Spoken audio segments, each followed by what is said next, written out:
오늘 이제 CNN 오늘 75분 동안 살펴보도록 하겠습니다.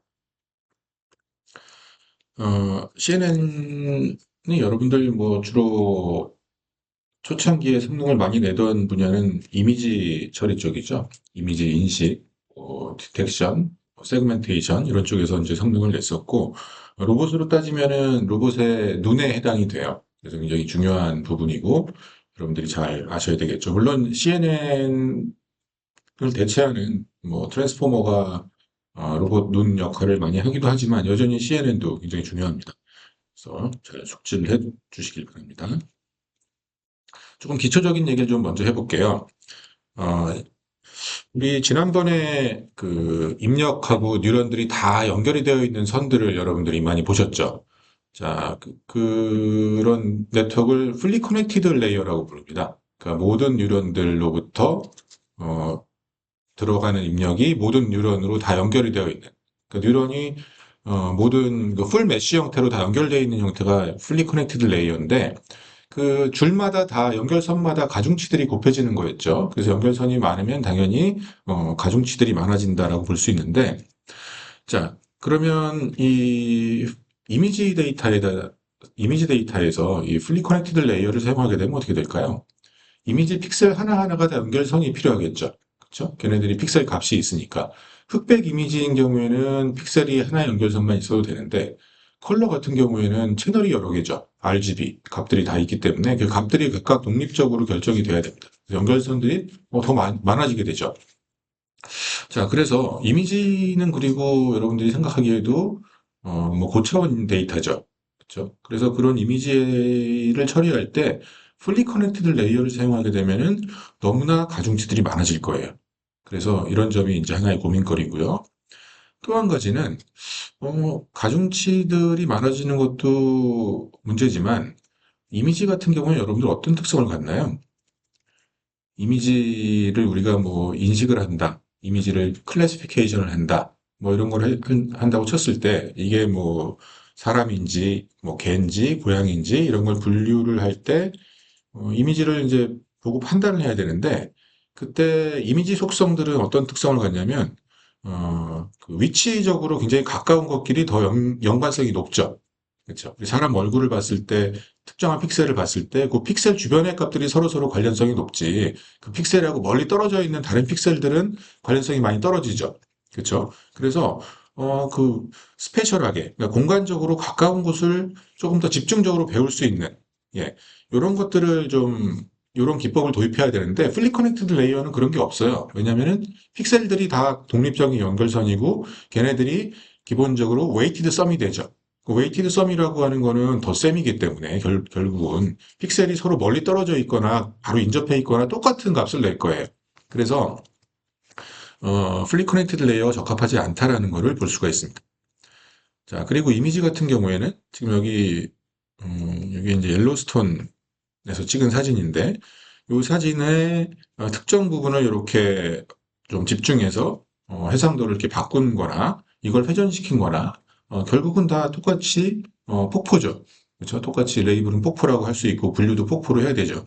그래서 지오메트릭한 이런 변환에 대해서 쉬프트나 로테이션이나 스케일에 대해서도 균일하게 성능을 낼 수 있어야 됩니다. 이미지가 이렇게 생긴 이미지가 이렇게 회전돼서 들어갔다고 해가지고 다른 답을 내주면 안 되겠죠. 그렇죠? 그래서 이러한 특성들을 다 반영할 수 있는 어떤 새로운 네트워크가 필요한 겁니다. 풀리 커넥티드 레이어가 아니라. 그래서 나온 게 CNN이에요. CNN은 어떤 거를 고려를 했냐면 로컬 커넥티비티. 아까 제가 말씀드린 그 이미지는 그 주변만 잘 공부하면 된다라는 거죠. 그래서 작은 로컬 리전을 좀 집중적으로 볼 수 있는 이러한 기능을 갖고 있는 뉴럴 넷이면 좋겠어요.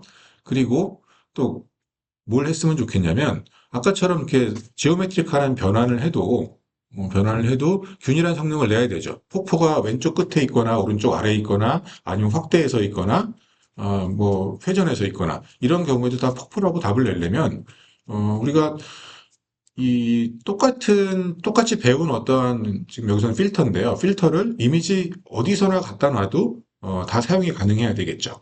그래서 이러한 것들을 반영한 게 CNN이 되겠습니다. 그래서 여기 요약을 해놨어요. 특징을 배울 때 주변만 잘 살펴보면 되고요. 그 다음에 학습된 필터를 이미지의 모든 영역, 여기저기서 다 사용할 수 있어야 된다는 거죠. 똑같은 필터를 이미지에 여기저기서 다 사용할 수 있다라는 겁니다.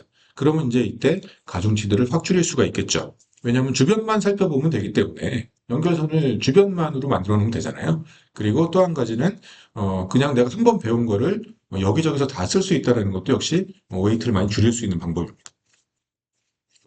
자, 그래서 이렇게 똑같이 배운 거를 이미지에 모든 곳에서 다 적용해서 사용할 수 있는 이런 게 되겠습니다. 만약에 이 필터가 사람의 눈을 찾는 필터였다면 사람 눈이 뭐 이쪽에 있을 수도 있고 이쪽에 있을 수도 있으니까 똑같은 필터를 가지고 찾을 수가 있습니다.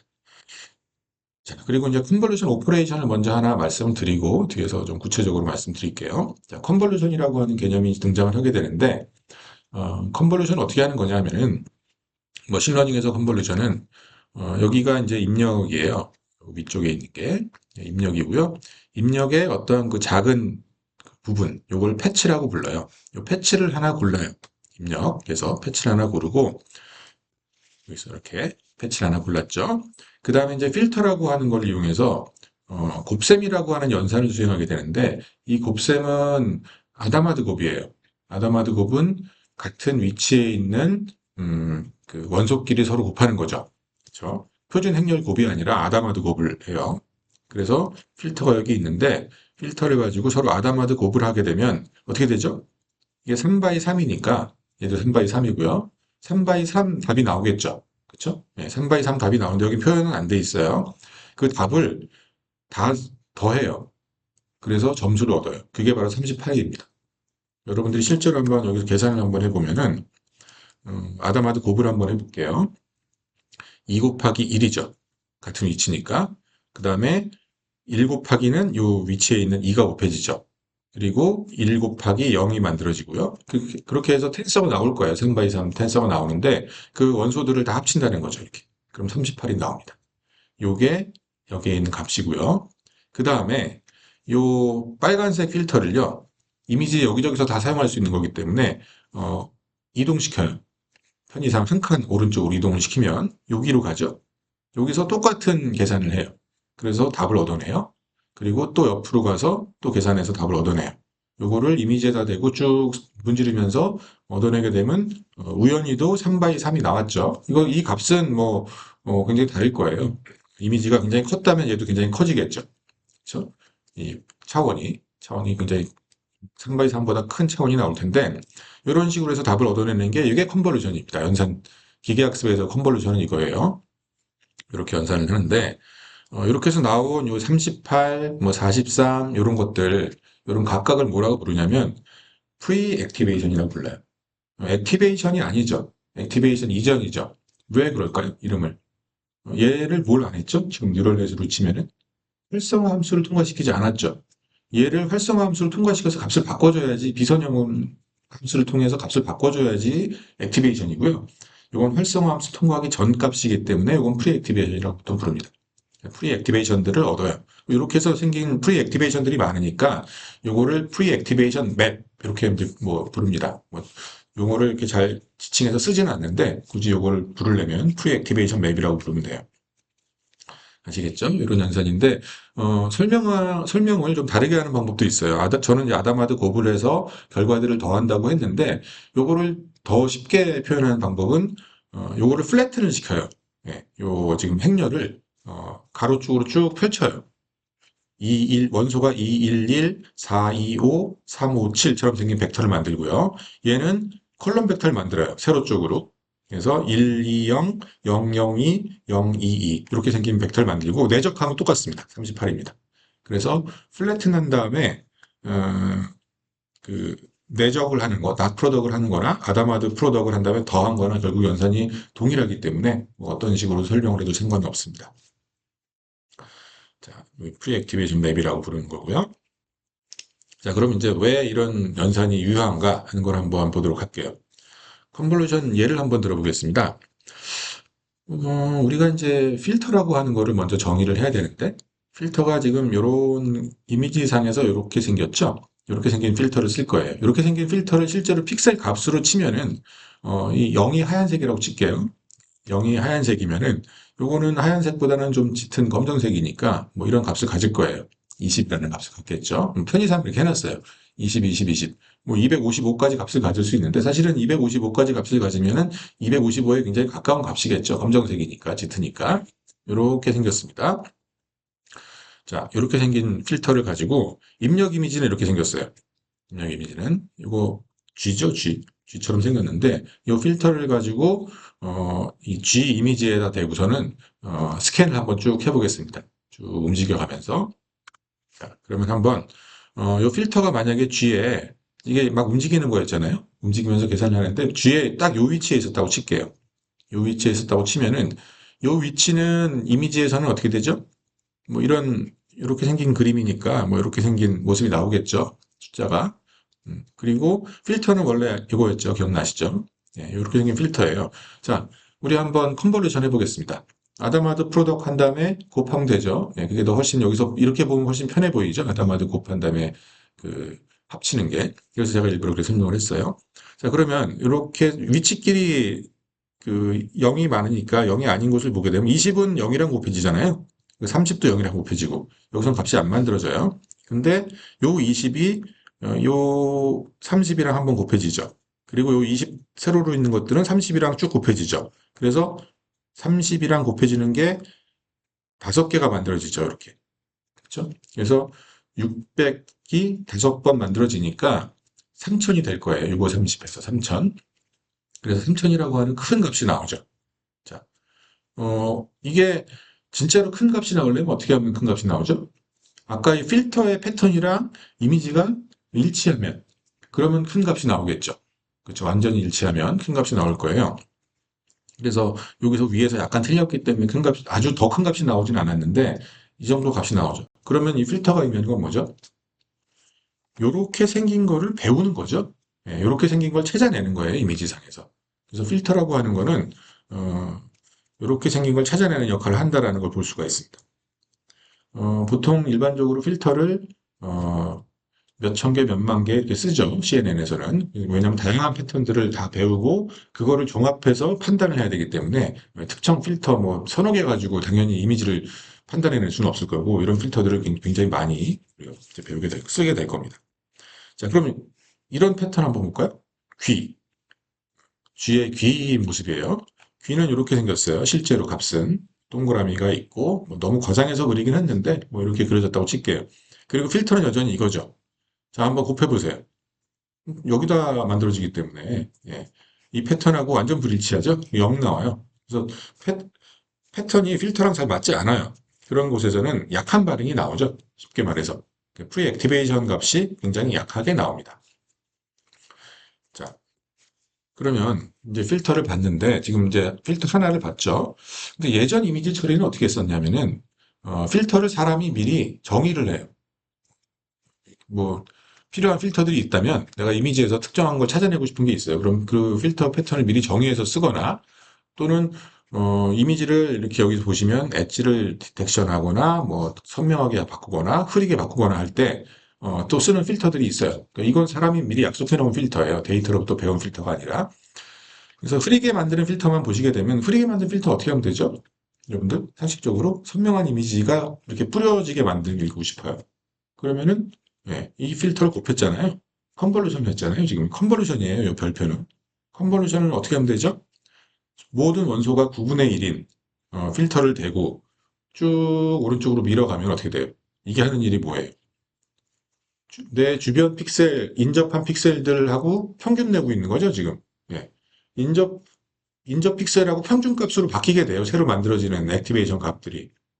여기서는 그냥 이미지가 바로 만들어졌는데, 뭐, 액티베이션 값들이 인접 픽셀하고 평균이 돼버리면은, 뿌얘지겠죠, 당연히. 예. 반대로 해주면 선명해지겠죠, 이렇게 해주면. 뭐 그런 필터들, 인위적인 필터를 써서 우리가 이제 이미지 처리했었어요.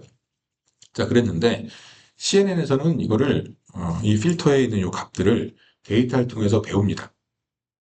그게 그 뉴럴넷의 차이예요. 데이터를 통해서 필터들을 배워요. 필터가 아까 굉장히 많다고 했는데 그 수많은 필터들을 데이터를 통해서 배워요. 자, 어떤 목적으로 배우죠? 로스를 줄이는 방향으로 배우죠.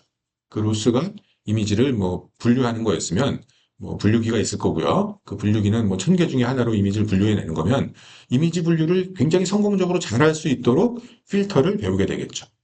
그렇게 하는 겁니다. 로스를 통해서 배운다 생각하면 되고. 자, 그러면 이제 이미지 태스크를 한번 볼게요.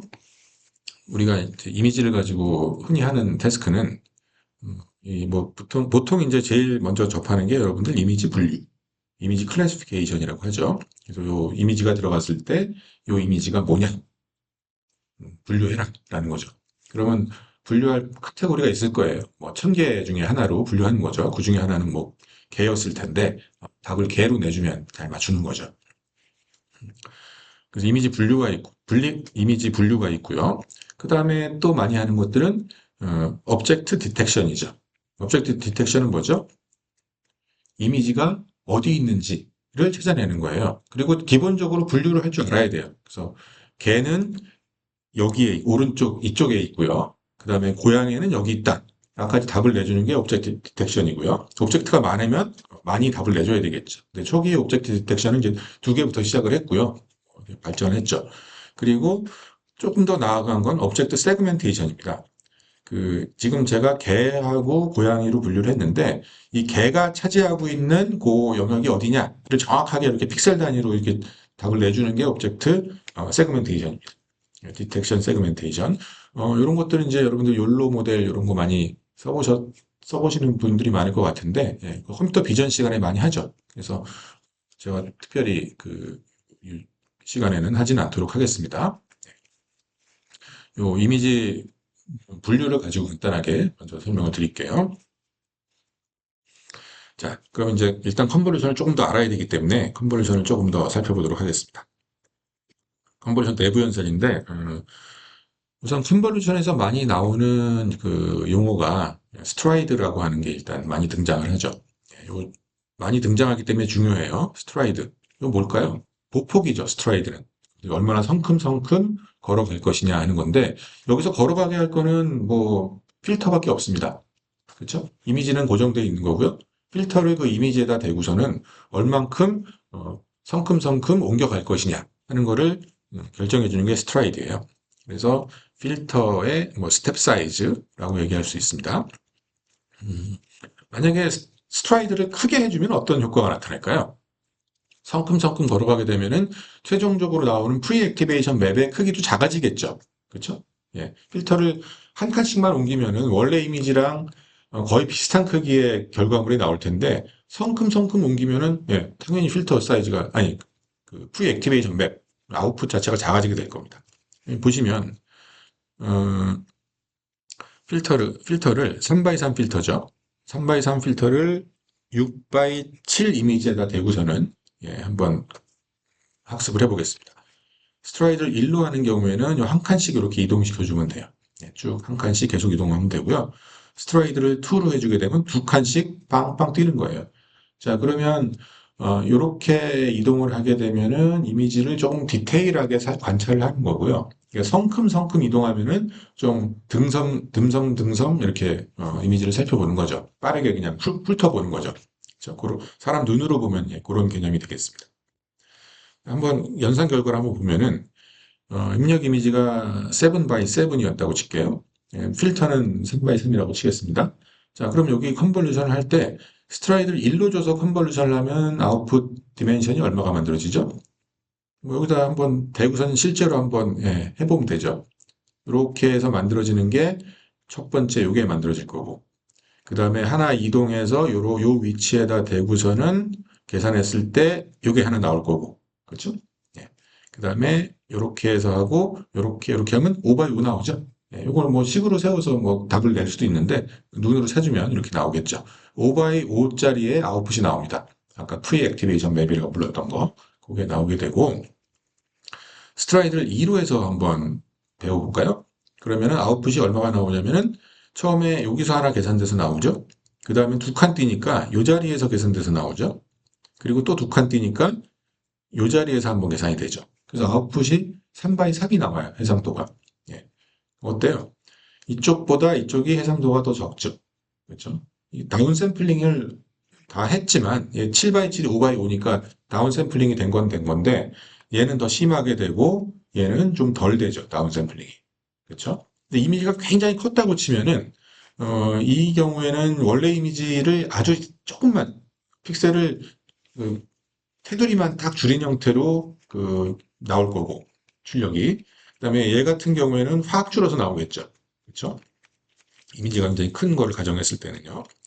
자, 그래서 그럼 이제 여기서 한 가지 고민거리가 생겼어요. 그럼 컨버루션 할 때마다 이 나오는 결과물의 그 디멘션이 줄어들기 시작하면 이거 뭐 계속 쌓으면은 나중에는 뭐 거의 디멘션이 사라져 버릴 수도 있잖아요. 그렇죠? 그래서 요거를 보존하는 방법을 한번 고려해 볼 수 있겠죠. 디멘션을 유지해야 되는 경우들이 왕왕 있어요. 뭐 예를 들면은 내가 그냥 컨볼루션만 하는 게 아니라 이전 층에 있는 값을 다시 출력에다 더하는 경우, 뭐 이런 경우도 있는데, 그런 경우에는 덧셈이 안 되죠. 차원이 다르니까. 이전 층 사이즈랑 새로 나온 결과가 다르면 안 되니까. 그래서 그걸 유지할 방법들이 좀 필요해요. 그래서 어떻게 하면 되냐면 제로 패딩을 이렇게 해주는 겁니다. 주변에다가 0들을 이렇게 막 섞어줘요. 여기서는 지금 0을 두껍게 두 줄로 채워줬죠. 채워준 상태에서 5x5 필터로다가 컨볼루션을 한번 해보면은 5x5 필터가 여기서부터 시작하겠죠, 이제. 이렇게 해서 움직여 보면은 6x6이 나옵니다. 아웃풋이. 그렇죠? 여기서부터 시작해서 스트라이드 1로 옮겨가면 하나, 둘, 셋, 넷, 다섯이니까 원래 있던 거 하나 포함하면 6개가 만들어지겠죠? 6x6. 원래 해상도가 요거였는데 6x6이었는데 5x5 필터를 써도 6x6 아웃풋이 나오죠. 그렇죠? 예, 이런 결과를 얻어낼 수가 있어요. 제로 패딩이라고 합니다. 영어로 보통 채웁니다. 예. 근데 이거는 원래 이미지에 있던 게 아니죠. 그렇죠? 그래서 어, 있던 게 아니기 때문에 좀 스페셜한 처리를, 좀 특별한 처리를 해줘야 되는 경우들이 있어요. 예, 그런 경우들은 여기서 좀 이르긴 하니까 좀 나중에 말씀을 드리도록 하고, 음, 그리고 특별한 처리를 안 해도 좀 괜찮은 경우들도 있어요. 왜냐하면 이미지에서 여러분들 여기 이 이미지는 원래 이미지 굉장히 크니까, 원래 큰데 그 큰 거 주변에다 0을 살짝 두른 거잖아요. 그러면 이쪽 피처 맵에서 주변에 있는 값들은 좀 그 원래 이미지로부터 나온 게 아니라 내가 채워놓은 그 패딩 값이 반영이 된 거잖아요. 그러면 여기가 좀 원래 그 정답 정답이라기보다는 원래 이미지 특성을 반영하지 않은 내용들이 좀 많이 담겨 있는데 여러분들 이미지 요 주변에서는 어차피 중요한 정보가 없어요, 사실. 여러분들이 사진 찍을 때 여기에 중요한 게 담겨 있지. 요런 귀퉁이를 잘 내가 그걸 잘 봐야지 답을 낼 수 있는 경우는 극히 드물죠, 사실은. 네. 그래서 괜찮은 경우들이 많이 있습니다. 자, 그러면 컨버루션에서 이제 아까 제가 스트라이드 말씀드렸는데 이번엔 이제 스트라이드하고 제로 패딩 말씀드렸고 깊이, 뎁스에 대한 걸 말씀드리겠습니다. 여기서 뎁스는 조금 뭐 입력 이미지에 대해서는 뎁스 카메라도 어떤 정보가 하나 추가되는 것처럼 보이는데 뭐 그런 개념이라고 볼 수도 있지만 여기서는 정확하게는 채널 축으로 그냥 차원이 계속 늘어난다라고 보면 돼요. 그러니까 채널의 개수가 뎁스예요. 입력 채널의 개수가. 그럼 RGB 그냥 이미지 같은 경우에는 뎁스가 3이죠. 그래서 채널의 개수가 3입니다. 그래서 뎁스라는 표현도 쓰는데 조금 오해를 불러일으키는 표현이라서 뭐 그냥 채널의 개수, 인풋 채널이라고 그냥 이렇게 부르겠습니다. 그래서 RGB 이미지 같은 경우에는 3이라고 보통 얘기하면 되겠죠? RGB니까. 그래서 원래 이미지가 있으면 32 x 32 이미지를 생각을 해보겠습니다. 자, 컬러 이미지면은 예, 여기 3이죠. 입력의 개수가. 그래서 뎁스가 3인데 이 컬러 이미지를 우리가 컨버루션을 이제 하고 싶습니다. 컨버루션을 하려면 5x5 필터를 써서 컨버루션 하면 되는데 컨버루션 할 때 제가 좌우로 이렇게 움직이면서 이미지를 스캔한다고 했는데 뎁스 방향으로도 움직이느냐 하면은 그렇지는 않아요. 보통의 경우에는 일반적인 이미지에서는 뎁스 방향으로 움직이는 경우도 있는데 그때 뎁스는 3D 컨볼루션을 여기서 설명 안 하겠지만 3D 컨볼루션 같은 경우에는 시간 방향으로도 예, 움직여요. 그래서 시간에 대한 걸 배우는데 여기서 이제 그런 건 없죠. 그래서 이 뎁스에 대해서는 한꺼번에 배워야 돼요. 그래서 이거 차원을 맞추기 위해서 5x5 곱하기 3이에요. 알겠죠? 그 템포럴한 거를 배우는 게 아니라 그냥 이미지의 이 채널에 대해서 숫자를 맞춰줘야 됩니다. 그래야지 연산을 했을 때 음, 연산 결과는 이게 안 나오는데 여기를 맞춰서 매치를 해서 필터를 설계를 해서 학습을 하게 됩니다. 그걸 알아두시고요. 자, 그럼 이제 한번 컨볼루션 오퍼레이션 딱 하나 해볼게요. 자, 그러면 32y 32고요. 아까 필터도 이쪽 3으로는 맞아야 된다 그랬죠? 그래서 5by 5by 3이죠. 그러면은 요거를 내적으로 한번 그냥 계산한다 치면은 이너 프로덕을 한다 치면 여기가 지금 개수가 어, 5by 5 지금 필터가 지금 5 x 5였죠. 그러면 여기 5 x 5 패치가 필요하잖아요. 5 x 5 x 3짜리 패치가 있어야 되겠죠. 자, 그러면 5 곱하기 5 곱하기 3 하면 75잖아요. 플래튼을 하게 되면 75차원의 벡터가 하나 만들어질 거고요. 필터도 플래튼을 하게 되면은 75차원의 벡터가 만들어지겠죠. 그렇죠? 그래서 하나는 로우 벡터고 필터는 컬럼 벡터가 돼서 내적을 할 수 있죠. 그러면 하나의 값이 나오죠. 닷 프로덕트를 해서. 네. 그러면은 하나의 프리 액티베이션 값이 나오게 됩니다. 아시겠죠? 네. 여기 패치도 75차원이고요. 벡터고요. 그 다음에 요 필터도 75차원이에요.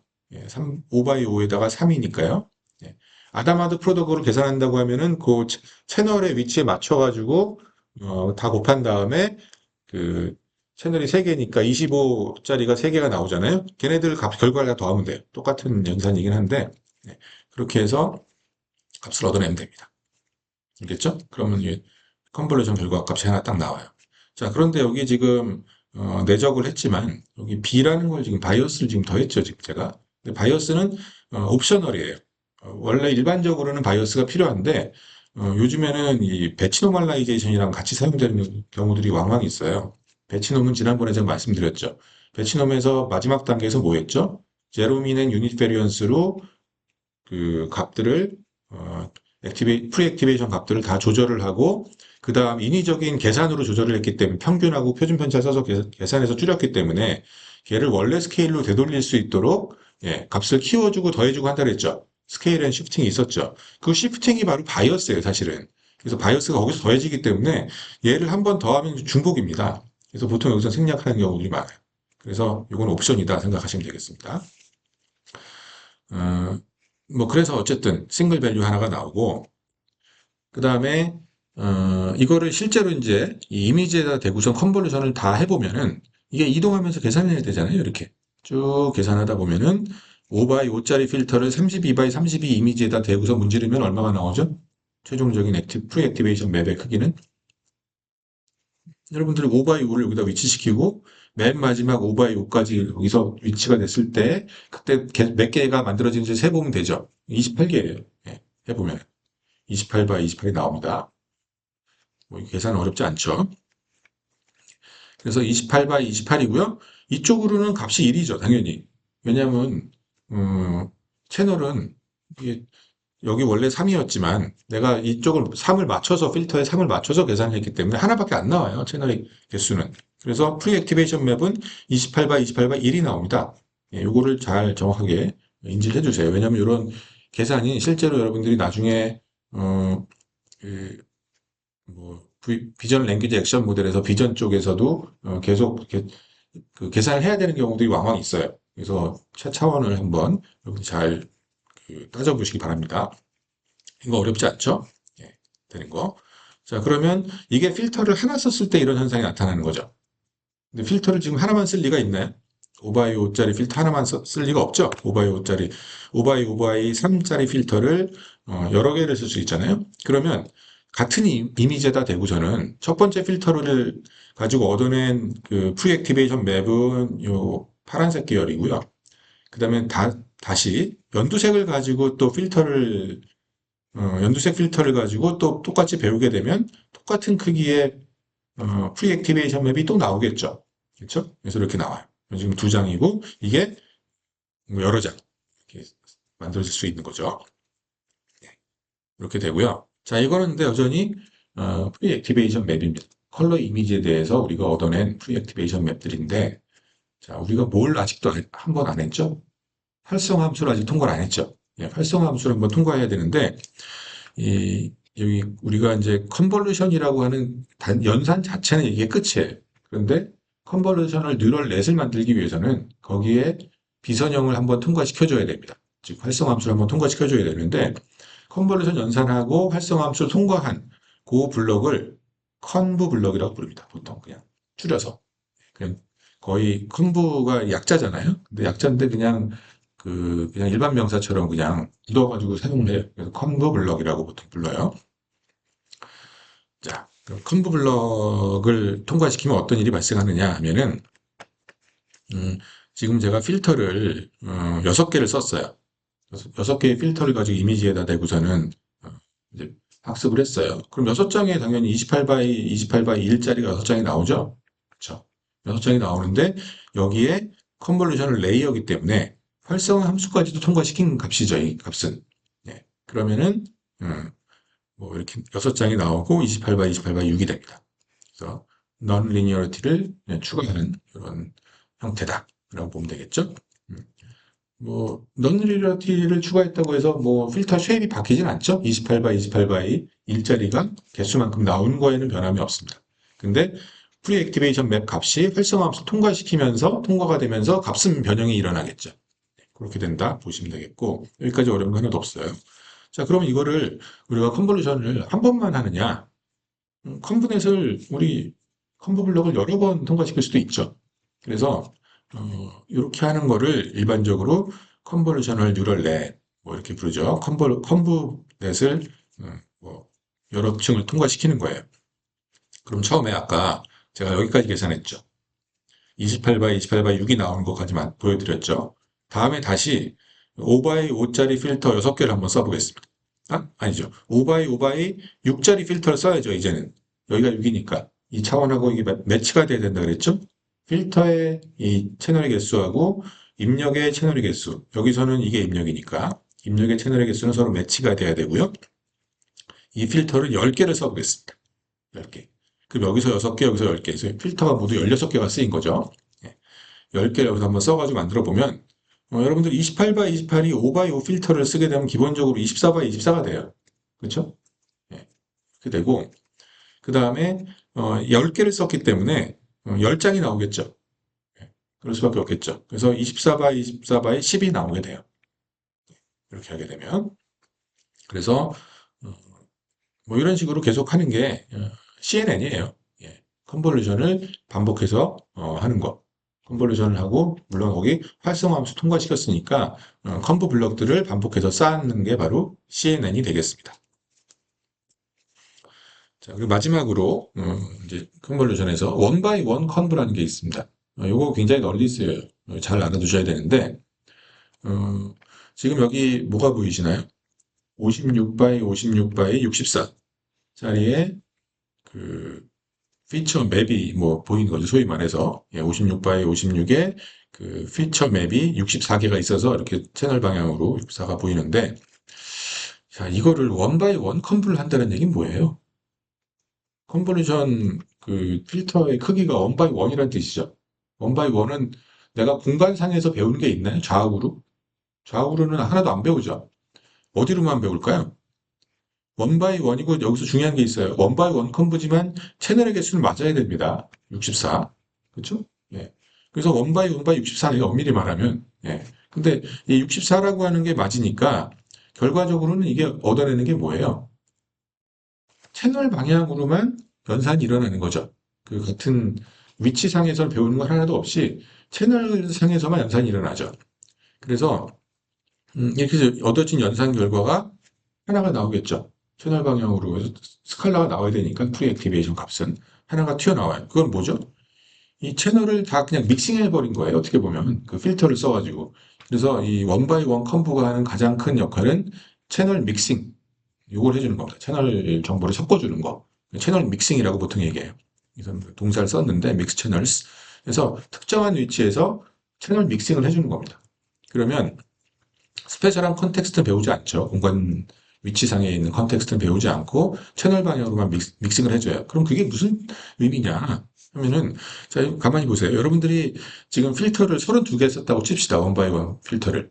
그러면은 결과적으로 얻어지는 거는 56 바이 56은 굳어져 있죠. 가로 세로는. 근데 채널 개수가 다르죠. 필터의 개수로 줄어들죠. 예. 뭐 늘릴 수도 있고 줄일 수도 있어요. 그래서 채널 믹싱을 해서 음, 만약에 내가 적은 필터를 쓰게 되면은, 차원이 축소가 되는 거고요. 이 필터의 숫자를 늘려주게 되면, 차원이 늘어나겠죠, 전체적으로. 예, 뭐 그런 특성을 갖습니다. 예. 디멘션 리덕션으로 쓰려면 요걸 적은 숫자를 써주면 돼요.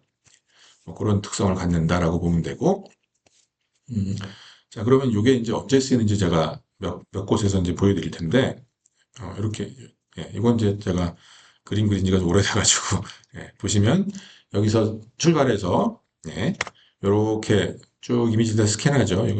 이게 삐져나왔네요. 예, 뭐 하여튼 이거 수정해야 되는데, 예, 그래서 그러면 이제 결과적으로는 56 바이 56이 나오죠. 예, 그렇게 해서 한 줄이 채널 하나가 나오는데, 요거를 32개를 썼기 때문에 포개면 32개가 나온다. 는 얘기고, 그 다음에, 음, 원 바이 원 컴브의 가장 큰 용도 중에 하나는 여기 나와 있는 다운 샘플링입니다. 자, 요걸 이제 보여드리기 전에 기본적으로 원 바이 원 컴브를 쓰기 전에는 어떻게 다운 샘플링을 했느냐 하면은 풀링이라고 하는 걸 사용을 했어요. 풀링은 데이터를 통해서 배우는 게 아니고 계산으로 줄이는 겁니다. 보시면 원래 그 이미지 차원이 이게 지금 4 바이 4죠? 4 바이 4. 이게 뭐 입력 이미지인 경우에다 대고 하는 경우가 많지 않으니까 중간에 이제 그 피처 맵이라고 보시면 되는데 아까 프리 액티베이션 맵이 있었고 활성화 함수를 통과시키면 그걸 액티베이션 맵이라고 불러요. 또는 이미지에 대해서는 피처 맵이라는 용어도 많이 써요.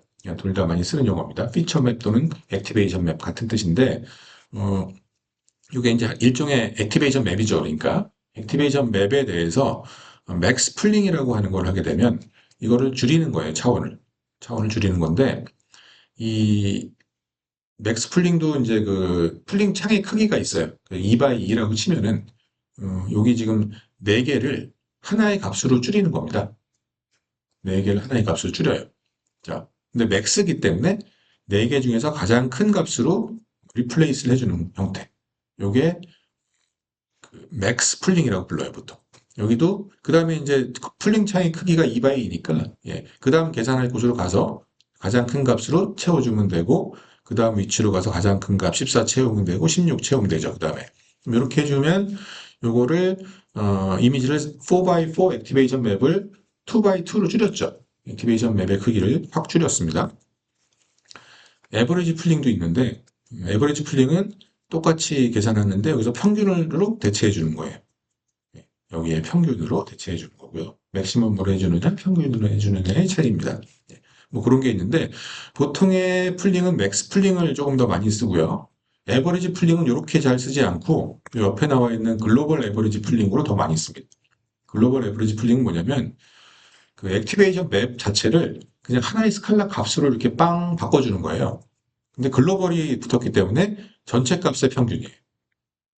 그 피처 맵이 계산돼서 나왔을 텐데 그 값을 하나의 값으로 다 이 16개에 대한 평균으로 바꿔주는 게 글로벌 에버리지 풀링이고 요거 굉장히 자주 쓰입니다. 예전에 요즘에도 뭐 쓰이긴 쓰이는데 예전에 특히 자주 쓰였어요. 자 이렇게 해주는 게 값을 이제 줄여주는 거잖아요. 이 차원을 그러니까 이 4x4를 많이 줄여줬는데 이렇게 해주는 게 원 바이 원 컴브를 쓰는 방법이 있어요. 어떻게 해주면 될까요? 원 바이 원 컴브를 하게 되면 차원이 줄진 않죠. 이 해상도가 줄어들진 않는데 스트라이드를 주면 돼요. 스트라이드를 주면은 줄어들죠. 이거 확실하게. 그래서 원 바이 원 컴브를 하는데 스트라이드 2를 주는 방법이 이렇게 줄이는 방법입니다. 아시겠죠? 똑같은 이로 값을 줄여주죠. 맥스 풀링이나 에버리지 풀링처럼. 근데 어떻게 줄였나요? 아까는 계산으로 줄였죠. 이렇게. 계산으로 줄였는데 여기서는 어떻게 줄여요? 이 원바이 원 컴브에 있는 요 그 필터의 값은 런어블한 값이에요. 데이터로부터 배우는. 이건 뭐 값이 배워진 값이 하나 지금은 사용이 되어 있지만 이 값은 학습이 되는 값입니다. 데이터 통해서. 그리고 얘가 요 위치에서 한번 계산해요. 컨버루션. 뭐 이건 2죠, 여기서는. 그 다음에 스트라이트를 줬으니까 여기서 계산하면 6이죠. 2라는 값이랑 특정한 값이랑 계산했다면. 그 다음에 여기서 가면 18이고 여기선 10이라고 2 곱했으니까 22가 되겠죠. 그렇죠? 예, 원바이 원이니까 이렇게 계산될 거네요. 이게 바로 원 바이 원 컴브를 통해서 차원을 축소한 겁니다. 그럼 이렇게 차원을 축소하게 되면 이거보다 뭐가 좋으냐 하면은 어떤 값을 이용해서 값을 변형을 시켜주는지를 데이터를 통해서 배우니까 더 좋고, 기본적으로. 그리고 이 자체, 컨볼루션 자체는 컨볼루션하고 활성화 함수도 한번 통과하는 것까지를 얘기하는 겁니다. 그러면은 비선형이 한번 사용이 되죠. 그러면 비선형이 사용이 될 때마다 표현력이 향상이 돼요. 그냥 어파인 변환만 하면 선형 변환이기 때문에 표현력에 굉장히 제약이 있다 그랬죠. 그래서 비선형을 써서 더 표현력을 향상시켜서 값을 바꿔놨기 때문에 이렇게 바뀐 값은 로스를 더 줄이는 방향으로 값이 바뀌어져 있을 거예요. 기본적으로는. 그래서 요즘에는 원바이 원 컴브를 써서 차원을 많이 축소합니다. 뉴럴넷에서 가장 안 좋은 게 학습 과정에 중간에 막 개입하는 거예요. 값을 인위적인 계산을 통해서 바꿔주는 게 가장 안 좋아요. 표현력에 굉장히 제약을 가해주기 때문에 뭐든지 데이터를 통해서 배우도록 하는 게 가장 좋은데 그런 취지에 잘 맞죠, 이건 지금. 그래서 요즘에는 이제 맥스플링이나 이런 것들은 잘 안 쓰이고요. 원바이 원 컴브를 이용해서 차원을 축소한다. 라고 생각하면 되겠죠. 그래서 여러분들도 만약에 다운샘플링이 필요하다라고 하면은 이거를 떠올리셔야 됩니다. 여전히 이거 쓰시는 분들 계시는데, 이거는 좋지 않다고 제가 말씀드렸으니까, 예, 원바이 원 컴보를 해서 사용을 해주시면 좋을 것 같고, 자, 그럼 이제 CNN이 어떻게 그러면 픽셀로부터 학습을 하느냐, 이게 궁금하죠, 여전히. 그래서 그 부분을 한번 살펴보도록 하겠습니다. 여러분들 잠시 후에 VGG를 제가 언급을 할 텐데 미리 좀 가져왔어요. 땡겨서. VGG 16이라고 하는 네트워크가 있는데 여기 보이는 요거예요. 여기서 나온 16은 러너블한 파라미터를 갖는 층을 센 거예요. 여기서 지금 뭐 컨볼루션이 하나, 둘, 셋, 넷, 다섯, 여섯, 일곱, 여덟, 아홉, 열, 열하나, 열둘, 13개가 있죠. 그리고 여기에 있는 풀리 커넥티드 레이어. 요게 또 세 층이 있어서 16층이에요. 그리고 맨 마지막에 요 천이라고 하는 거는 클래스의 개수예요. 1000개 중에 하나 분류하기 위한 최종적인 층입니다. 여기 있는 게. 이미지가 들어와서 이렇게 답을 내주는 거죠. 1000개, 각각 1000개의 확률 값으로 쭉 바꿔서 내줘요. 그래서 1000개에 대한 확률이 쭉 나오면 그 중에서 가장 확률 높은 거가 정답에 가장 가까운 거겠죠. 자, 그런데 여기 보면은 여전히 뭐가 쓰이고 있나요? 예, 맥스풀링이 쓰이고 있죠. 이 당시만 해도 원바이원 컴보가 쓰이지 않을 시절이에요. 2014년이라서. 그래서 맥스풀링이 이렇게 지금 쓰이고 있고요. 자, 그러면 여러분들 가만히 한번 생각을 해보세요. 내가 CNN을 통해서 배운다라고 하는 거는 여기는 지금 3x3 컨버전만 있죠. 3x3 컨버전을 계속 쌓아 올렸죠. 그러면 처음에 이미지가 들어왔을 때 3x3 컨버를 한번 했다고 쳐보세요. 그렇게 해서 얻어진 거는 진짜로 내 픽셀 주변에 있는 거죠. 바로 옆에 인접해 있는 것들과의 관계만 배웠죠. 그 컨버전 필터는. 그러면 그걸 한층 더 올리면 어떻게 돼요? 꼭 한 번 배운 거를 가지고 다시 배웠죠. 그러면 걔가 보고 있는 그 픽셀은 어디까지 보고 있는 거죠? 5x5 영역까지 보고 있는 거라고요. 그렇죠? 네. 한번 3x3을 배운 거를 가지고 내가 다시 필터를 가지고 했기 때문에 조금 더 큰 영역을 보죠. 그리고 또 올라가면 그걸 가지고 다시 필터를 써서 학습을 하기 때문에 조금 더 넓은 영역을 보게 될 거예요. 그리고 맨 마지막으로 가게 되면은 이미지 전체에 대한 어느 정도의 그 비율을 갖게 될 겁니다. 그렇죠? 그렇게 될 수밖에 없겠죠. 그런데 어, 이 층이 어떻게 설계가 된 거냐면요. 여러분들 여기 기본적으로 이미지의 해상도를 뭐 다양한 이미지 해상도가 있는데 그거를 이 뉴럴넷에서 처리할 때는 224 x 224로 처리해요. 224 x 224 x 3. 예, 이런 이미지. 그러면 이렇게 쭉 쌓아 올렸을 때 이미지 전체를 볼 수 있는 정도까지 쌓아 올리면은 그래도 좋겠죠. 왜냐면은 이미지의 뭐 일정 부분만 보고도 어느 정도 판단은 잘 내리겠지만 전체를 다 볼 수 있는 정도까지는 올려줘야 될 거 아니에요, 층을. 그래서 쌓아 올린 게 요거예요. 쌓아 올린, 물론 중간에 적정하게 뭐 패딩도 섞어주고 뭐 스프레이도 주면은 뭐 이거 층 굉장히 다르게 해줄 수 있는데 요 최종적으로 어쨌든 맨 마지막에 가서는 212 by 212 정도의 그 비율을 갖게 됩니다. 요거를 여러분들 리셉티브 필드라고 해요. 예, 리셉티브 필드 수용자. 그래서 이미지 이 CNN의 리셉티브 필드는 이미지에 대해서 212 by 210입니다. 거기까지 보는 겁니다. 거기까지 보고 본 정보들이 여기 담겨 있어요. 예. 근데 가만히 보시면은 이 리셉티브 필드가 맨 마지막 층에서는 내 거랑 굉장히 멀리 떨어져 있는 거 한 번, 그쵸? 그 정도 배우겠죠. 근데 이전에서는 그런 것들이 계속 반복해서 많이 배워지기 때문에, 뭐 이런 그림을 뭐 흔히 그릴 수 있어요. 뭐, 이게 계속 쌓아 올라갈수록 얘는 좀 거꾸로 돼 있긴 아니, 거꾸로 된 건 아니지만, 처음에는 굉장히 주변에 있는 것들만 많이 보고, 그 다음엔 좀 옆으로 가고, 더 옆으로 가고. 그래서 멀리 떨어져 있는 거는 굉장히, 한 번 정도, 한두 번 배우고 끝나는 이런 형태가 되겠습니다. 자, 이제 그런 구조인데, 그러면 이제 다시 한번 조금 더 보도록 할게요. 이번에는 아까 그 VGG를 제가 조금 이제 피처 레벨로 한번 확대해서 살펴보겠습니다. 여러분들 여기 VGG가 아까 제가 층이 많았는데, 요거를 보통 그냥 편의상, 아래쪽, 입력에 가까운 쪽은 로우 레벨 피처를 배우는 층이다.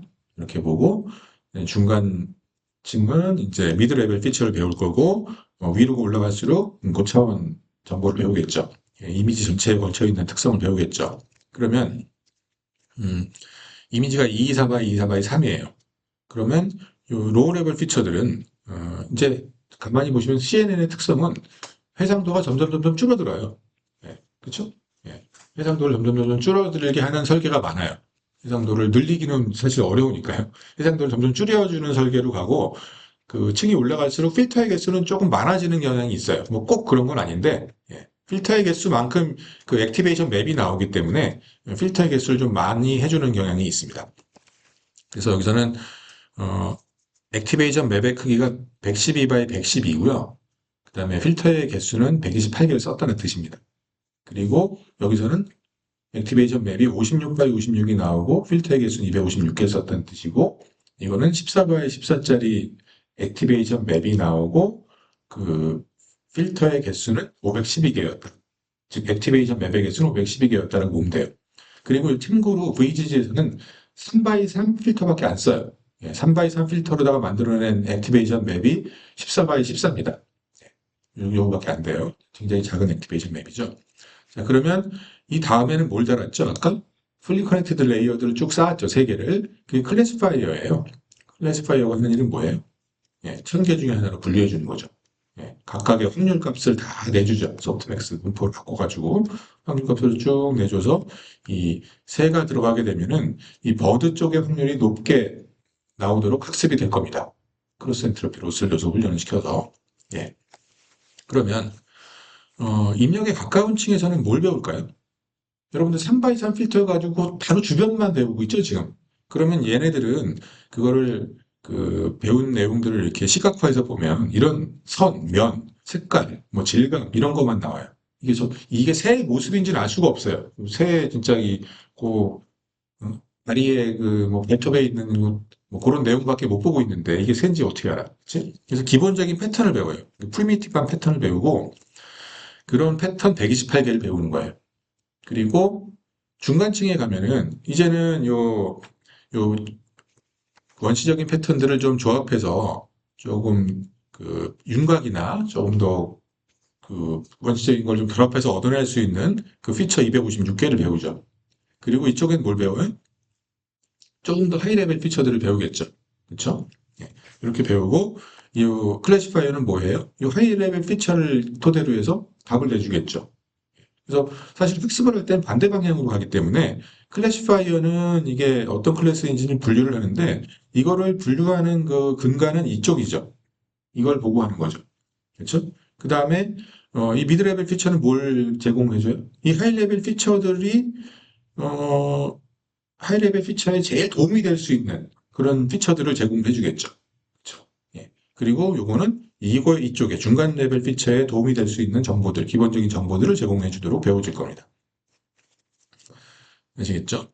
그러니까 출력에 가까울수록 어때요? 아까 제가 컨브를 계속 쌓아 올렸으니까 이미지 전반에 걸친 내용들을 얘는 담고 있는 거고요. 얘는 굉장히 로컬한 정보를 왼쪽에 있는 것들을 담고 있을 거예요. 저층에서는. 그래서 이쪽으로 위로 올라갈수록 굉장히 복잡한 패턴들, 이미지 사진이 있으면 사진 굉장히 멀리 떨어져 있는 영역에 걸쳐 있는 상관관계들, 이런 것들을 다 배우게 됐다 이거죠.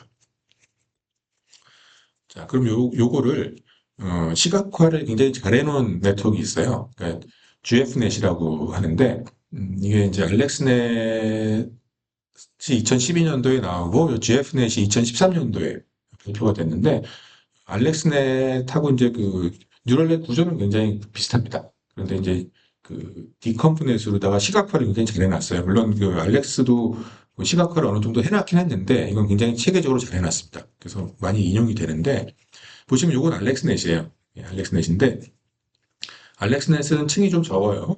예, 초창기에 나온 딥뉴럴넷이라서 여기 컨볼루션을 한 번, 두 번, 색깔이 제가 오렌지색이 컨볼루션인데요. 다섯 번을 하고 그 다음에 여기 그 풀리 커넥티드 레이어를 세 개를 쌓아서 만들었습니다. 그래서 8층이라고 보통 불러요. 알렉스넷은. 학습이 되는 게 8층이기 때문에.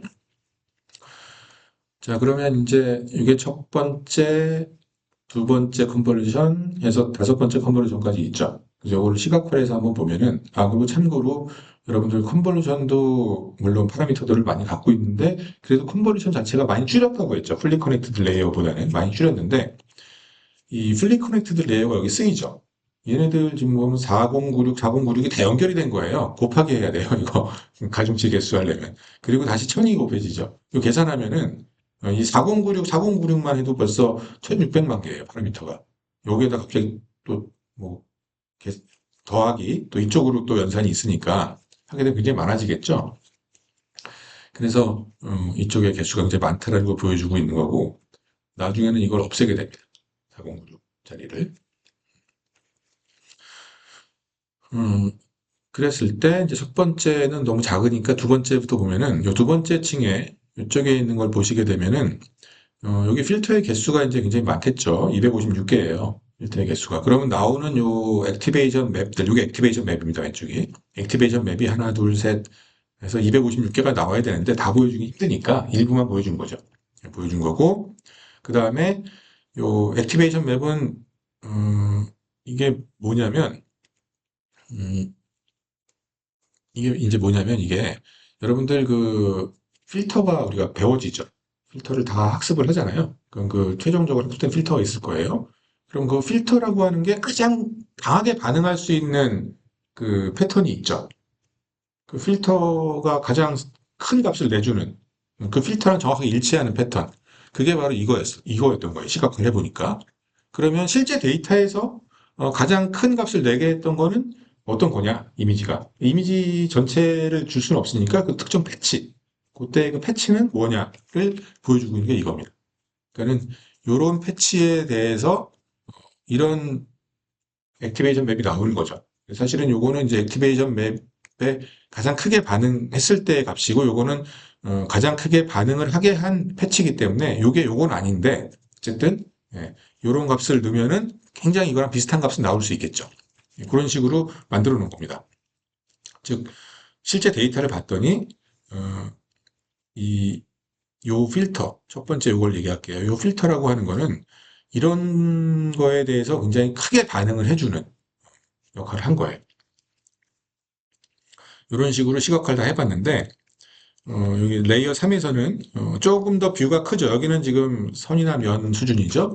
얘는 조금 더 그 리셉티브 필드가 커졌으니까 바퀴 정도 레벨, 뭐 이런 무늬 같은 것들도 좀 구분할 수 있고요. 네, 이런 것들에 대해서 이 액티베이션 맵은 이런 게 얻어졌어요. 필터를 사용해서 얻어진 액티베이션 맵이에요. 가장 강한 그 필터가 가장 강하게 반응할 수 있는 걸 가지고 만들어낸 액티베이션 맵이고 실제 데이터 중에서는 이런 게 가장 강하게 반응을 했다라는 거죠. 네, 그래서 뭐 그냥 쉽게 생각하면 이거 넣었을 때 이런 답이 나온다라고도 그냥 대충 얘기할 수도 있는 거죠. 네, 그렇게 했을 때 실제로 보세요. 이런 패턴들을 잡아내고 있죠. 예, 필터를 썼을 때 액티베이션 맵이 이렇게 나왔으니까 이렇게 나온다는 걸 볼 수 있습니다. 이런 식으로 레이어 4, 5까지 레이어 5로 가면은 이제 리셉티브 필드가 이미 전체까지 되기 때문에 이미지 전체에 대해서 뭐 반응값을 볼 수 있고 이런 걸 기반으로 해서 이미지 분류해 주는 겁니다. 그 맨 마지막이 512개였죠. 512개의 그 액티베이션 맵들을 쭉 가지고 종합해 가지고 이 이미지는 뭐 여기 나와 있는 늑대야, 뭐 고양이야, 해바라기야 이런 식으로 답을 내줄 수 있는 거죠. 자, 이렇게 이제 그 이런 이제 그 방금 보셨던 게 이제 그 CNN 기반의 뉴럴넷인데 이런 것들을 굉장히 발전시키게 한 어떤 유명한 대회가 있습니다. 이미지넷 챌린지라는 게 있어요. 이게 사실 여러분들 지금 이 뉴럴넷이 딥러닝이 지금 오늘날에 있기까지 가장 큰 공헌을 한 게 이 대회예요. 대회는 이제 ILSVRC라고 하고 그냥 줄여서 이미지넷 챌린지라고 부르는데 이제 이 대회가 2010년부터 2017년까지 개최가 됐어요. 그 사이에 정말 큰 발전이 있었습니다. 제가 이게 그 대회 상금이 과연 얼마였길래 사람들이 이렇게 막 그 목숨 걸고 덤벼들까 했는데 제가 아무리 찾아봐도 상금이 없는 것 같아요. 그냥 명성만, 명예만 주어지는 대회인 것 같은데 혹시 상금 알게 되면 저한테 좀 알려주세요. 네. 제가 봤을 때는 상금이 없는 대회로 알고 있는데 그럼 이미지넷이라고 하는 게 이제 뭐냐 하면은 이 이미지넷은 일단 기본적으로 데이터셋입니다. 데이터셋. 유명한 데이터셋이죠. 랜드마크 데이터셋인데 이미지 레코그니션 쪽에 사용하는 그 유명한 데이터셋이고 누가 만들었느냐? 뭐 누가 수집을 했느냐? 누가 수집해서 뭐 하느냐 하면은 제가 지금 강의 자료 쓰고 있는 게 누구 거라 그랬죠? 누구 자료를 기반으로 만들었다 그랬죠? 다 제가 웬만한 건 다 새로 만들었는데 그 이제 기반은 요 페이페일리 교수님 자료를 많이 참조를 했죠. 그래서 요 교수님이 이미지넷 데이터셋을 처음에 이제 뭐 정부 펀딩을 받아가지고 큰 프로젝트를 해서 이제 가공을 해놓은 거예요. 2009년도에 런치가 됐고요. 이 당시 이제 프린스턴 대학에 계실 텐데 직후에 아마 스탠포드로 이직을 하신 것 같고 그럼 이제 이미지를 수집하는 거는 웹에 있는 이미지예요. 웹으로 크롤링 해온 이미지입니다. 그건 뭐 사실 뭐 노가다죠. 사실 어떻게 보면 이미지인데 그거를 문제는 여기에 레이블을 붙이는 게 가장 큰 난제죠. 이미지를 긁어오기만 하는 건 어렵지 않은데 언레이블드 된 데이터를 수집하는 건 쉬운데 거기에 레이블을 붙이는 게 이제 문제죠. 지금처럼 AI가 없던 시절이니까 레이블을 사람이 붙여야 되는데 어떻게 붙였냐면 알바를 썼어요. 25,000명 이상의 아마존 메카니컬 터크 서비스를 이용해서 알바 모집해서 이제 레이블을 붙였는데 그냥 레이블을 붙이라 그러면 이게 뭐 제각각 붙이겠죠. 레이블의 퀄리티가 굉장히 좋지 않겠죠. 그래서 이 워드넷이라고 하는 그 단어들 이렇게 카테고리가 있어요. 그 체계에 맞춰가지고 레이블링을 하도록 이렇게 한 거예요. 그래서 워드넷 카테고리는 굉장히 많아요. 21,841개나 있어요. 이 중에 하나로만 레이블링이 되는 거죠. 물론 레이블러가 이거를 다 인지를 하고 정말 좋은 레이블을 붙이지는 않았겠지만 기본적으로 카테고리 안에 있는 걸로 레이블은 붙어져 있습니다. 그래서 여기 이건 워드넷 카테고리고요. 실제로 레이블이 다 21,841개가 있다라고 말할 수는 없겠죠. 예, 뭐 아예 제로인 것도 있을 테니까 이건 뭐 사전 같은 거라서. 예. 이미지 개수는 1,400만 장 이상 됩니다. 그래서 예를 들어서 요 21,841개 중에서 뭐 그레니 스미스라고 하는 레이블이 있는데 그렇게 레이블이 붙어 있는 게 대략 1,300장 정도 이미지가 있습니다. 그리고 뭐 이런 거 사과 종류예요. 그레니 레이 스미스는 이런 것들이 붙어 있다라는 보시면 되고 자 굉장히 큰 일을 하신 거죠. 사실 이런 대규모 데이터셋이 없었는데 많이 모아놨습니다. 그래서 이게 굉장히 발전에 큰 영향을 줬고 이 데이터셋은 그러면 여러분들 이런 종류의 데이터셋을 뭐라고 부르는지 아시나요? 이게 오픈 데이터셋은 아니에요. 크롤링을 마음대로 해올 수 있어서 마치 오픈처럼 느껴지는데 오픈 데이터셋은 데이터 자체를 모아서 내가 오픈을 해야 오픈 데이터셋입니다. 이거는 기본적으로 여러분들이 직접 크롤링을 해와야 돼요. 이미지넷은.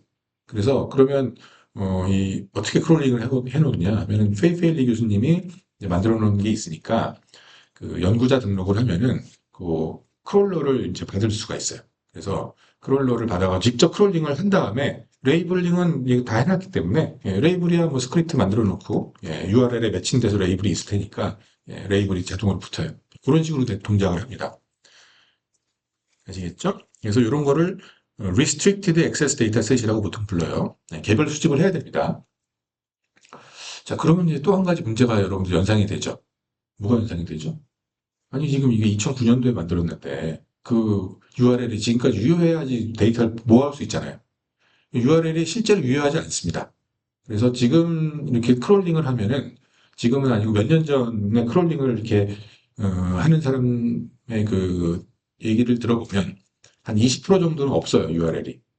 그래서 많이 데이터가 소실이 되어 있는 상태입니다. 그래서 이제 이게 당시에는 굉장히 큰 방대한 데이터셋이라서 많이 썼는데 지금은 사실은 좀 벤치마크로만 쓰이고 이거보다 더 큰 데이터들이 많아서 그것들을 사용해요. 보통 이제 인하우스 데이터셋들이 많죠. 인하우스는 폐쇄된 데이터셋입니다. 구글의 인하우스 데이터셋은 뭐 JFT 300 million, 400 million 이런 것들이 있어요. 이건 뒤에 나와 있는 요 300 million은 그 이미지의 개수입니다. 3억 장, 4억 장 정도 있는 거예요. 아시겠죠?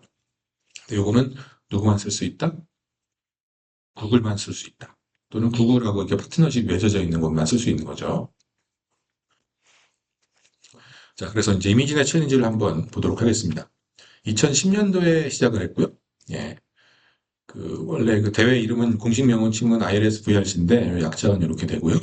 그다음에 2010년, 11년도에는 좀 대회 초창기에는 데이터셋도 좀 퀄리티가 좀 떨어졌었고 실제로 그 당시에 이렇게 철품한 모델들도 딥러닝 전 시대의 모델들이기 때문에 서포트 벡터 머신 계통의 모델들이었어요. 우승을 했던 모델들이.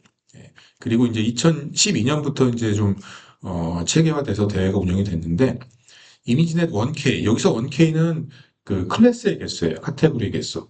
데이터의 개수는 1000개밖에 안 될 리가 없겠죠. 그래서 뒤에 데이터셋 이름 뒤에 이제 붙어 있는 것들이 뭐 어떤 경우에는 클래스의 개수인 경우가 있고요. 어떤 경우에는 데이터의 개수인 경우도 있어요. 데이터 포인트의 개수. 여기서는 클래스의 개수고 이미지넷에서는 여기 120만 장이고요. 이미지 개수가 클래스는 1000개를 줄여놨어요. 그래서 이제 좀 쉽게 만들어 놓은 거죠. 그리고 평가는 어떻게 했느냐 하면은 어, 그 모델이 5개 후보를 내요. 5개의 답을 내고 그 5개 답 중에서 정답이 하나라도 포함되어 있으면은 맞은 걸로 합니다. 뭐 순서는 상관없이. 예. 그래서 이미지가 스틸 드럼이 정답인데 모델이 낸 출력이 스틸 드럼이 이렇게 포함만 되어 있으면 맞춘 걸로 쳐주는 거예요. 랭킹에 따라서 뭐 이게 가산점 이런 거 없어요. 그냥 5등 안에만 들어가면 돼요. 그리고 아예 5개 중에 없으면 이건 틀린 겁니다. 이렇게 평가를 했고 음, 음, 예. 그리고, 2010년부터 17년까지 역사만 보면은, 처음에 10년, 11년도에는 에러 레이지 한 26%, 28%? 뭐 이 정도 됐습니다. 예. 서포트 벡터 머신 계열이라고 했고요. 2012년도에 이제 에러 레이지 확 줄죠. 이게 보통 이렇게 줄이는 건 어려운 일인데, 확 줄여서 세상을 깜짝 놀라게 만들고, 이렇게 한 게 이제 알렉스넷입니다. 첫 번째로 이제 이미지넷 챌린지에서 우승한 CNN 계통의 모델이고요. 층은 아까 보셨던 8층이고 파라미터의 개수는 6천만 개 정도 되는 내용이고요. 쭉 발전하다가 2014년도에 뭐 그다음 GFnet 아까 보셨죠? 제가 그림 시각화해 놓은 걸 보셨는데 아키텍처럴하게는 이 알렉스넷이랑 거의 비슷해요. 근데 이제 옵티마이즈를 굉장히 잘 해놨어요. 에러 레이스를 비슷한 구조인데 이렇게 팍 줄여놨잖아요. 엔지니어도 굉장히 잘한 거죠. 그렇게 하고 시각화도 굉장히 잘했고요. 네. 그리고 VGNet은 2014년도에 2등을 했어요. 그 구글넷이 1등을 했어요. 근데 이제 VGNet은 에러레이시 7.3, 구글넷은 6.7. 많이 줄였죠. 줄였고 레이어를 보시게 되면은 VGG는 16층이죠. 예, 많이 층을 높였으니까. 근데 구글넷은 22층. 얘가 층이 좀 더 많아요. 그리고 음, 뭐 여기는 인셉션 모듈이라고 하는 거 사용이 됐습니다. 뒤에서 나오니까 그때 소개를 해드리도록 하고 그다음에 레즈넷 이게 이제 나오죠. 이게 또 한번 깜짝 놀라게 하죠. 6.7%에서 3.57%로 줄였어요. 그리고 층을 보세요. 152층까지 막 쌓아 올립니다. 예. 그리고 나서 이제 뒤에 이제 두 개가 있는데, 요거는 임팩트가 약해요. 특별한 그 어떤 브레이크스루가 나오진 않아서 요 두 번 대회를 더 하고 나서 이제 대회를 종료를 하게 됩니다. 자, 그리고 이제 그럼 요즘에는 그럼 이런 그 이미지 분류가 뭐 이런 뭐 하지 않느냐 하면 그건 아니고 계속 하긴 하는데 탑 5가 아니라 탑 1, 정답을 정확하게 하나 집어내는 걸로 이제 하고 있고요. 그렇게 하고 있고 정확도도 이제 딱 원으로 했음에도 불구하고 90% 이상이 돼요. 이렇게 되고 여기 사이트 들어가시면은 여전히 지금 그 사람들이 올리고 있어요. 모델들을. 올리면은 테스트 셋으로 평가가 돼서 나오니까 결과를 가지고 올려놓은 건데 가장 높은 결과를 내는 거는 역시 비전 트랜스포머 계통. 이런 것들이 이미지 분류에서는 가장 높은 성능을 내고 있습니다. 뭐 참고로 우리 몇 주 지나면 이제 이미지 몇 주가 아니라 뭐 다다음 주쯤 되면 이미지 생성들을 할 텐데 생성 모델에서는 이제 플럭스 모델들, 플로우 모델들이 가장 높은 성능을 내요. 비전 트랜스포머 전까지 높은 성능을 내는 게 요 이피션트 넷, 이게 이제 그 CNN 계통의 모델이에요. 그죠? 레스넷 이후로도 많이 발전한 걸 보실 수가 있습니다. 자, 알렉스넷부터 간단하게 보면은 알렉스넷은 요 세 명 다 뭐 지금 유명하죠. 알렉스 크리자프스키가 있고요. 요 사람이 이제 뭐 이 제프리 힌트는 아마 박사과정 정도 되지 않았을까 싶고요. 그다음에 일리아 수츠케버는 이미 졸업을 하고 아마 연구원으로 있었던 것 같아요. 이때는. 예. 그 토론토 대학에서 이제 출품을 한 작품이고 모델은 이렇게 생겼어요. 여러분들 지금 이 모델 구현하라고 하면은 코드 뭐 100줄 정도도 안 될 거예요. 뭐 물론 이것저것 앞뒤로 붙는 거에서 더 늘어날 수 있어도 모델 만드는 게 요즘 굉장히 심플하죠. 근데 이 당시에는 이런 플랫폼이 프레임워크가 잘 만들어져 있던 시절이 아니에요. 그래서 굉장히 많은 코딩을 해야 되고 심지어는 이 쿠다 쪽 매뉴얼 쿠다 코딩까지도 다 해줘야 되는 아주 힘든 세상이었습니다. 그래서 어, 모델 구조가 이렇게 생겼는데 원래 이게 지금 똑같은 게 위아래로 보이잖아요. 사실은 이거를 이렇게 하고 싶어서 한 게 아니라 이것 때문에 그래요. 부담 때문에. GPU로다가 이거를 메모리 한꺼번에 올려서 처리를 할 수가 없어요. 이미지 한 장을. 그래서 이미지를 반으로 줄여서 24 x 24짜리 이미지잖아요. 요거를 이렇게 양쪽으로 나눠서 처리를 했습니다. 그래서 마지막에 합쳤죠. 이런 구조인데 보시면은 컨볼루션 레이어 첫 번째 층, 요게 첫 번째, 두 번째, 세 번째, 네 번째, 다섯 개. 아까 제가 컨볼루션 다섯 층 있었다 그랬잖아요. 첫 번째, 두 번째, 세 번째, 네 번째, 다섯 번째고요. 풀리 커넥티드 레이어가 하나, 둘, 세 개예요. 그렇게 돼 있습니다. 자, 첫 번째 컨버전은 입력 이미지는 224 by 3이죠. 이렇게 돼 있고요. 첫 번째 컨버전 층에서는 96개의 11 by 11 필터를 쓰는 겁니다. 근데 이제 그 96개를 한꺼번에 만들 수가 없다 그랬죠. 그래서 48, 48씩 쪼갰어요. 이렇게 쪼개서 흘러가는 거고요. 두 번째에서는 256개의 5x5 필터인데 역시 128, 128로 잘랐어요. 흘러가죠. 그다음에 뭐 384개 필터, 뭐 이렇게 했어요. 필터가 많죠, 지금. 각 층마다 이렇게 많은 필터를 써서 나온 결과를 가지고 판단을 하게 되는데 중간에 좀 요즘에는 안 쓰이는 것들이 좀 보여요. 왜냐면은 뭐 맥스 풀링은 뭐 요즘에 쓴다고 치더라도 이게 있죠. 로컬 리스폰스 노멀라이제이션. 이게 노멀라이제이션은 노멀라이제이션인데 좀 다르죠. 배치 노멀라이제이션을 우리가 배웠는데 그건 아니죠, 지금. 배치 노멀라이제이션은 데이터로부터 배우죠. 그죠? 근데 이거는 인위적인 계산으로 추려주는 겁니다. 이런 거 하지 말라 그랬는데 이 당시에는 노멀라이제이션이 필요하니까 어쩔 수 없이 한 거예요. 근데 방법이 없었던 거죠. 그래서 이런 형태로 값을 제로민 앤 유닛 베리언스나 뭐 작은 값으로 이렇게 바꿔주는 역할을 했습니다. 두 번 사용을 했고요. 이렇게 했고 그 다음에 이제 GF넷도 이런 구조인데 GF넷은 성능이 많이 올라갔죠. 아까 16점 몇 프로에서 11점 몇 프로로 성능을 많이 끌어올렸는데 그 계기가 일단은 지금 이게 따로따로 계산해서 합쳤는데 걔는 GPU 한 장으로 끝냅니다. 이걸 한 번에 처리해요. 그렇게 하고 스트라이드도 조절을 많이 했고요. 여기 11 by 11 필터가 좀 과다하다는 걸 또 알아냈어요. 그래서 요거를 7 by 7로 바꿔요. 그래서 여러 가지 엔지니어링을 통해서 성능을 상당히 끌어올렸고요. VGG넷은 아마 그 7x7을 썼을 때 성능이 올라가는 걸 아까 봤으니까 거기서 아마 모티베이션을 좀 얻었을 것 같기도 하고 필터를 굉장히 작게 하고요. 그 다음에 네트워크를 굉장히 깊게 쌓는 방식을 취했어요. 자, 제가 또 아까도 설명을 드렸듯이 하나의 5x5 컴프 필터를 쓰는 거하고 두 개의 3x3 필터를 쌓는 거하고 사실은 리셉티브 필드는 동일하죠. 왜냐면 5x5 필터를 가지고 이미지에다 대고 배우면 스칼라 값 차이가 나오죠. 근데 5x5 이미지에다가 3x3 필터를 한번 쓰게 되면은 중간에 피처 맵이 하나 나오고요. 3x3으로. 그렇죠? 3x3 대고 스트라이크 1 주면 이렇게 생긴 게 나오잖아요. 다시 여기다 3x3 필터를 한번 쓰게 되면 이렇게 나오죠.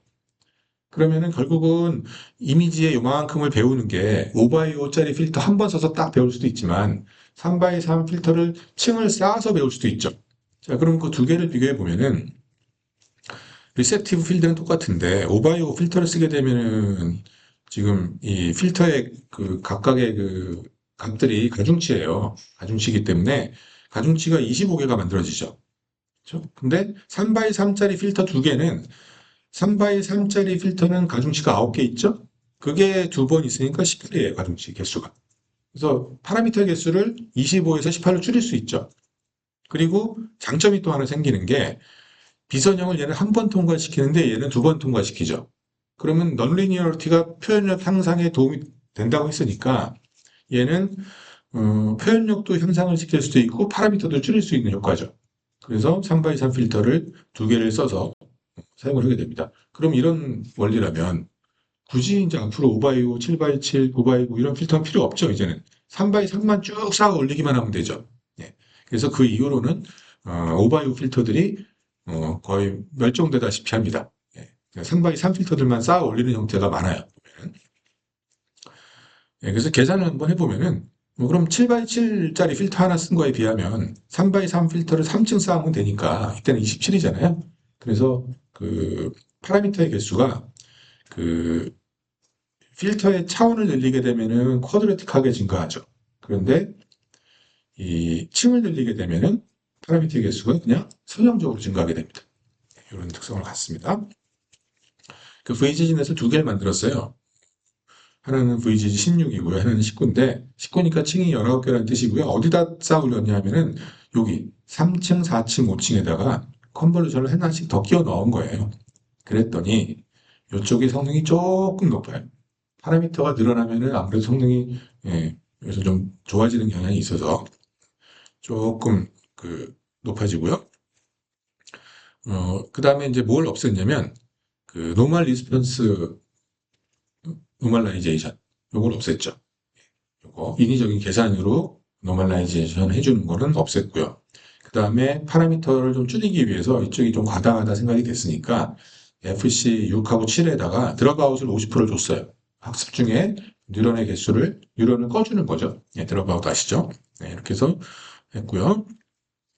배치 사이즈 이렇게 했고 러닝레이트를 제가 러닝레이트 DK 지난 시간에 말씀드렸죠. 이거를 점차적으로 작은 값으로 바꿔주면서 미세한 최적점을 찾아간다고 했고 이 당시에는 러닝레이트를 이렇게 그 0.01로 시작해서 0.001, 0.0001 이런 식으로 줄여가면서 학습을 했습니다.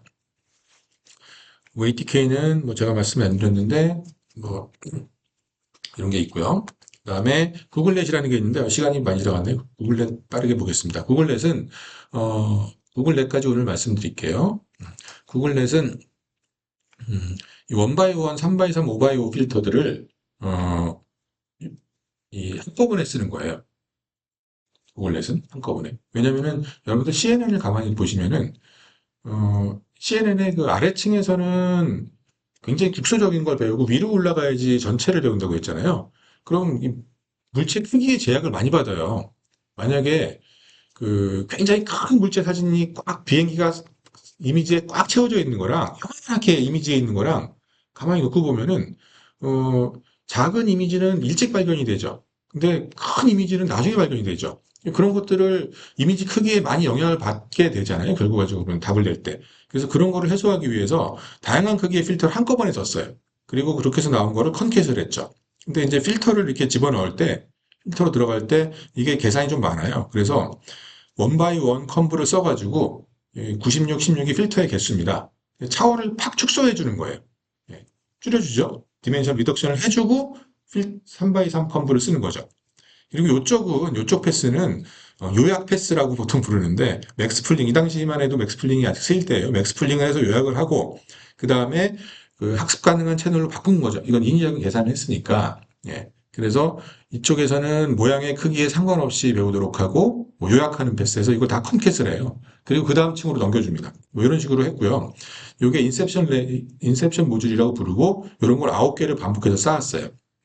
그리고 입력은 여기 스텝 네트워크라고 해가지고 이거는 그, 뭐, 그 기본적인 걸 배우는 층이고요. 인셉션을 이렇게 여러 곳에서 했죠.